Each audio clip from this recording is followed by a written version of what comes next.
Easy DIY and home improvement projects to increase your value are my passion, and I'm so lucky that it goes hand in hand with real estate. I'm a firm believer that very approachable, easy to do, and inexpensive DIY can help boost your market desirability and market value, attracting the largest pool of buyers possible and getting you top dollar for your house. Today I'm going to walk you through a very quick weekend DIY project. I'm upgrading a bathroom for about $100 and it has a huge wow factor. Let's get started.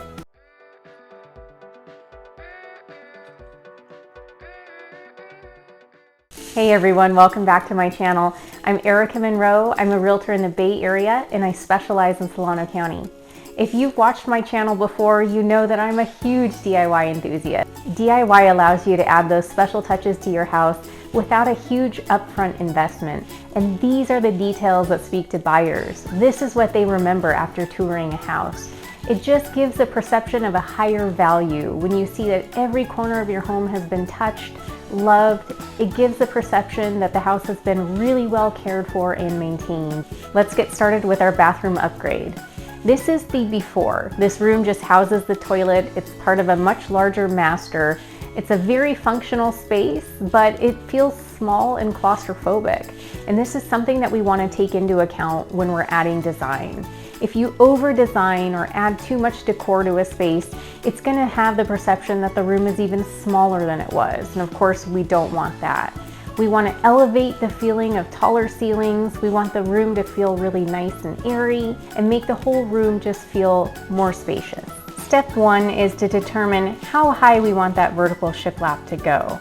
Typical chair rail height is closer to 36 inches, but that's right where the toilet is. So I want to draw the eye up. Again, I want to give the perception of higher ceilings. So I'm going to have the shiplap boards go closer to about 50 inches up the wall. If you're like me, you hate stud finders. I've never found one that I can really rely on. I always opt for the cheapest option, and that's probably my problem. But I found a new trick using magnets. I just take a little magnet and I roam it around the drywall until eventually it connects to a screw that's in a stud. And the beauty is screws and studs are almost always centered into the stud. So it gives you the middle of the stud as opposed to a stud finder, which may get you just on the edge. And when you actually drill into the hole, you might miss it completely. Once you make contact on the first stud, you can simply take a measuring tape and measure out either 12 or 16 inches. That's standard for distance between studs for home build. Mine is 16. I found the next stud right away. If I had a larger wall, I could just continue to repeat measuring out 16 inches and I'm sure to find a stud. I always mention in my DIY videos that you have to account for the fact that no wall is perfectly level or straight. The right side of the wall may be shorter or longer than the left side of the wall. This space is so small, I'm just going to rely on one measurement. I'm going to make one board cut perfectly, use that as my template, and cut 5 or 6 more boards to carry me across the length of the space. If you happen to watch my DIY window trim, you remember that I mentioned the kerf of the blade. Anytime you use a saw, you have to take into account the thickness of the blade because that amount of wood will be pulverized when it's cut. So anytime I make a measurement, I always line the blade on the far end of that line. So once I actually cut it, it's cut on the line and I don't end up with a shorter board. So you'll notice the shiplap is sitting on top of the baseboard. Anytime you want a truly built-in custom feel, I always recommend removing the baseboard. These happen to be brand new. This flooring was just installed. The shiplap is thin enough that it's flush against the baseboard, so I'm just gonna leave it as is. Using my little magnets as guidelines, I know exactly where to nail in the trim board.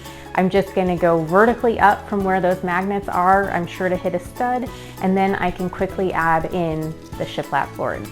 Oh, the joys of DIY. I learn from every project, and take it from me, learn from my mistakes. I did not check to make sure there was enough clearance behind the toilet tank and the wall. I didn't check to make sure that shiplap would fit. It didn't even occur to me. So learn from me, make sure you measure that. I was lucky, I avoided a catastrophe. I was able to just take the lid off the tank and physically inch the toilet out just enough to slide the shiplap board through. So crisis averted, but make sure you measure in advance if you're working with a room as small as this. You'll notice this last board is significantly thinner than the rest. If this was an accent wall in my living space or a much larger wall, I would have started the planking in the middle and then the ends would be a little more even. Again, because this is such a small space, I only wanted to have one board that was going to require a table saw. It doesn't bother me, but that may be something to think about if you want everything perfectly spaced. Because this is a beginner DIY video and I'm a beginner DIY, I don't like to do projects that require a lot of different saws. So the plumbing here could have halted the whole project. I'm just going to cut around the plumbing. I'm going to add some little blocks to finish off the boards. That way I have plenty of access to the plumbing should I need it. I can just take off those little boards or little blocks as opposed to taking off the whole shiplap board. We're going to use some fast drying wood filler. Just press a little bit into the hole and then you can use some 220 grit sandpaper to sand it smooth once it's dried. Anytime you have a board meeting the edge of the wall, I like to caulk that line to give it a true built-in feel. And the way to get a crisp, clean line is to use painter's tape. Otherwise, the caulk can kind of bleed onto the wall and it gives a kind of messy amateur look. So the vertical shiplap portion was the easy part. The wallpaper takes a little more finesse and definitely some patience, but eventually it'll look great. I'm going to use the right edge of the wall as my guide. Again, like I mentioned, walls aren't perfectly level or straight. I want this to be hugging that corner. So I'm going to allow a little bit of overhang on the ceiling because I can just cut that with a utility knife for a nice crisp look. Make sure you're paying attention to the pattern on the paper as well. Make sure it's visually level. This is why I like to allow a little overhang on the ceiling so I can get the pattern exactly right. I can hug the edge of the wall and then I can cut off any excess up top and still get a nice crisp line. Most wallpaper products will come with a smoothing tool. If it doesn't, I highly recommend purchasing one that has a softer edge on it. This has a little bit of felt. It helps to smooth out the paper without any worry of damaging it. I'm using a putty knife here as a guide for a straight edge, which is pretty unorthodox, but it forces me to take my time and only make small cuts. I find that wallpaper tends to rip pretty easily, and the last thing I want to do is have a tear after I've spent all this time smoothing it out. I'm also going to be caulking the seam between the trim board and the wallpaper, so even if it's not perfect, no problem, caulk will hide that.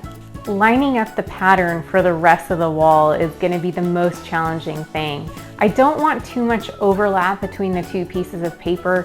It's thin enough that you're going to see a seam down the middle. So take your time and find where the patterns line up. Don't cut that roll of paper until you know exactly where the patterns are going to align, because that's going to determine how long of a piece you need. After a little trial and error, I found that just removing the entire backing works best for me when I'm trying to line up a pattern. That way I can line up the full edge and then take that smoothing tool and work my way out towards the corner of the wall. This room is really starting to transform, but we want it functional in addition to just being beautiful. So we're going to be adding a floating wood shelf to house any toiletries, toilet paper, or even a little decor.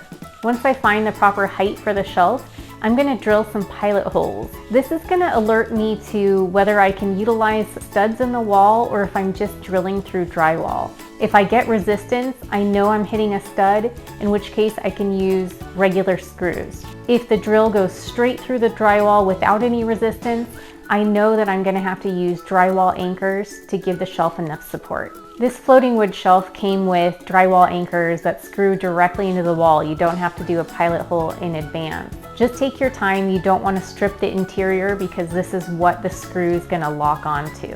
And there we have a floating wood shelf. It's now beautiful and functional. I rarely show painting in my videos because painting white paint on top of white primed wood boards is pretty boring, but I recommend using a brush and a foam roller. It's going to give you the best texture and coverage. I like to use the brush on the edges because the foam roller is not going to get all the way up to the top, and then blend it in using that foam roller. Take a look at the before again.